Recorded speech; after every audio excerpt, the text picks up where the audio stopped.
Good evening. And I'm so overwhelmed right now. That's a fancy video.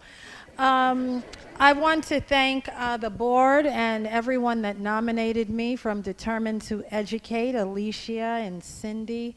Thank you. I'm so grateful that my husband is here, John Singleton.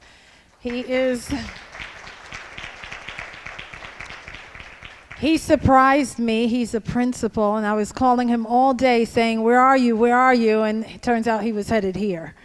And I want to thank Emmanuel Robinson, who's been my right hand forever, and he's the one that made that video possible, so thank you. I won't be long. I was very moved by Derek Anderson's speech. That was beautiful. And that's part of the reason why I do what I do. I have been a local television anchor on New York 1 for 25 years. Thank you.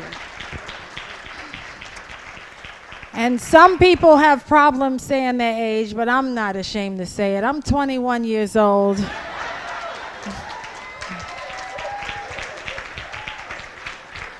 That don't even make sense, right?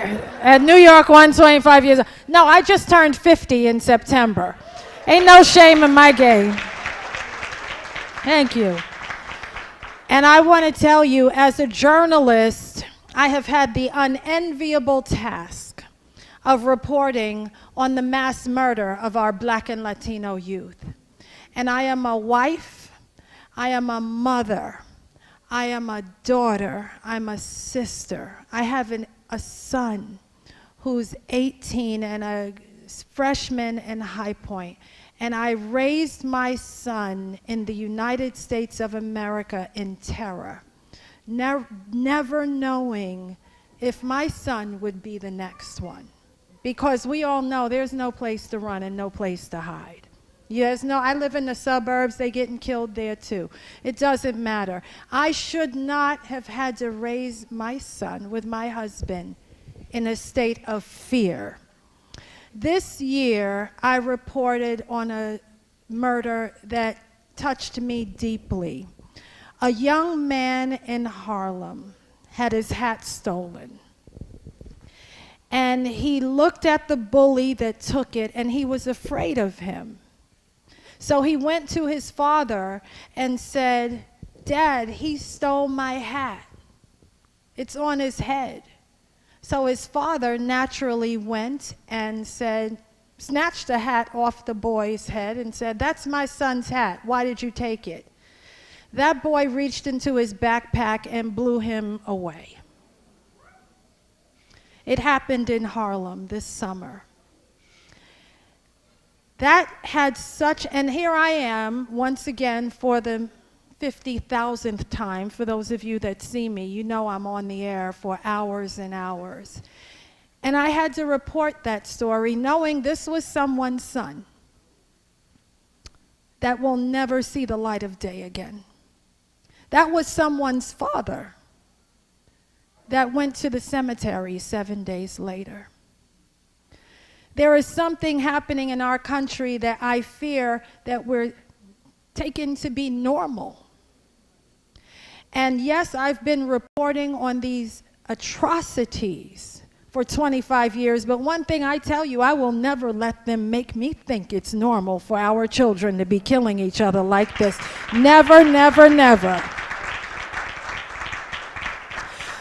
So in 2009, when I learned that my great-great-great-grandfather was a slave who fought in the Civil War, it energized me something beautiful, because it suddenly told me, Cheryl, you are a soldier in your own right too. And if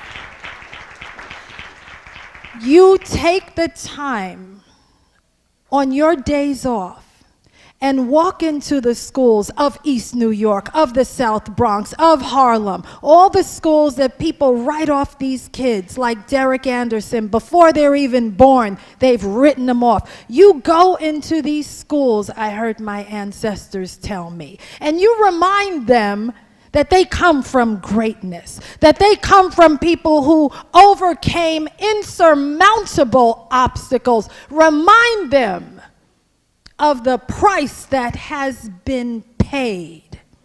Remind them that that backpack that they're carrying should have books in it, not a 357 Magnum. Remind them that there was a time your ancestors were banned legally from going to school. Let them know the incredible price that's been paid to secure their liberty. And that's why I wrote The Emancipation of Grandpa Sandy Wills, a picture book where I literally do what I do every day. I interview my grandpa Sandy, and I ask him things like, what was it like being a slave? You know why I ask him that? Because most kids don't know. They hear it, but they don't make the connection. What was it like signing your name with an X? What was it like when you were 10 and forced to stand on an auction block and you were purchased by a man named Edmund Wills, whose name you were forced to carry for the rest of your life and carried to me? What do we do with that name? And I remind our students that there's a lot we can do with the part of our history that has been lost. We reclaim it, we repurpose it, and remind our children that that X that our ancestors signed with, let it mean be excellent, be extraordinary, be exquisite in all that you do. And they hear me. And now they're thinking about their position in this world. They're rethinking sitting in the back of the class with their hoods above their head.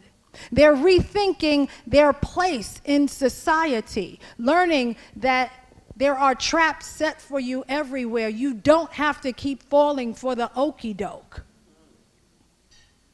So I am very honored to accept this award in the names of Sandy Wills, born 1840 in Haywood County, Tennessee, died in 1889, an unsung hero who I just recently learned is buried in an abandoned cemetery where the church fell on top of his grave and it's surrounded by debris and brush. I am motivated and determined to educate the masses that my grandfather was somebody, and I am going to go back there, build a foundation, resurrect him, and have him buried in a military cemetery. That's what it means to be determined to re-educate the masses.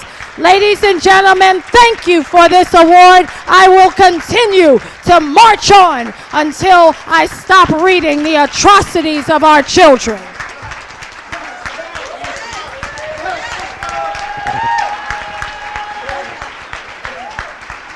Oh yeah, keep it going, keep it going. Keep it going.